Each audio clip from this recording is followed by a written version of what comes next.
Guys, kalian tahu gak sih? Ada orang yang semasa hidupnya gak pernah berzina, tapi ketika dia wafat lalu dibangkitkan, dia punya dosa zina. Ada orang yang semasa hidupnya gak pernah mabok, tapi ketika dia wafat lalu dibangkitkan, dia punya catatan mabok.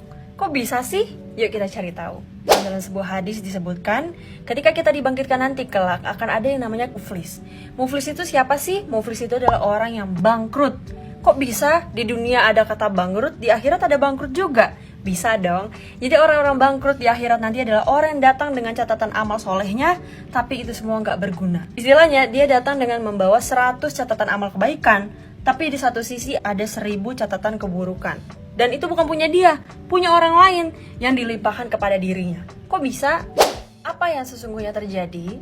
Jadi untuk orang-orang yang pernah kita sakiti, untuk orang-orang yang pernah kita tuduh, pernah kita fitnah, pernah kita ikut campuri, pernah kita kotori gitu ya hati kita dengan pikiran-pikiran yang enggak-enggak, lalu dengan tuduhan yang enggak-enggak, yang terjadi adalah di akhirat amal kebaikan kita akan dipindahkan ke orang tersebut.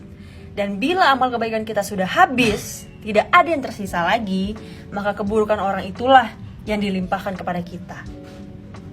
Gak enak banget kan pastinya.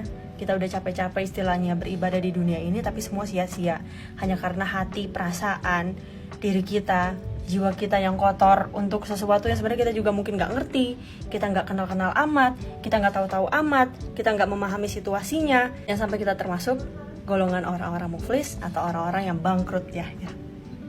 Jadi ketika nanti di akhirat dibentangkan semua catatan kebaikan dia, itu semua gak berguna. Hanya karena satu, dia pernah mencaci maki orang ketika dia hidup di dunia.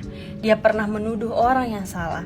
Dia pernah fitnah orang. Dia pernah berbuat keji sama orang. Dia pernah menyakiti orang, entah dari lisannya, entah dari jemarinya, apapun itu bentuknya. Pokoknya biasain ketika kita melihat sesuatu, bila menurut kita itu bukan hal yang baik, kita doakan.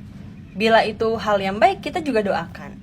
Apa yang terjadi bila mana emang orang itu menurut kita pantas kok dihujat, pantas kok dimaki-maki, pantas kok emang karena dia gak benar, ya seenggaknya kita dapat pahala mendoakan dia dan kita tidak mendapat dosa karena setelah suuzon, telah memfitnah, telah menuding yang tidak-tidak, karena balik lagi kita gak pernah tahu ending hidup seseorang itu seperti apa dan ending hidup kita seperti apa. Intinya jangan sampai menjadi orang yang merugi baik di dunia maupun di akhirat. Dan itulah penyebab kenapa gue mengunfollow akun-akun gosip.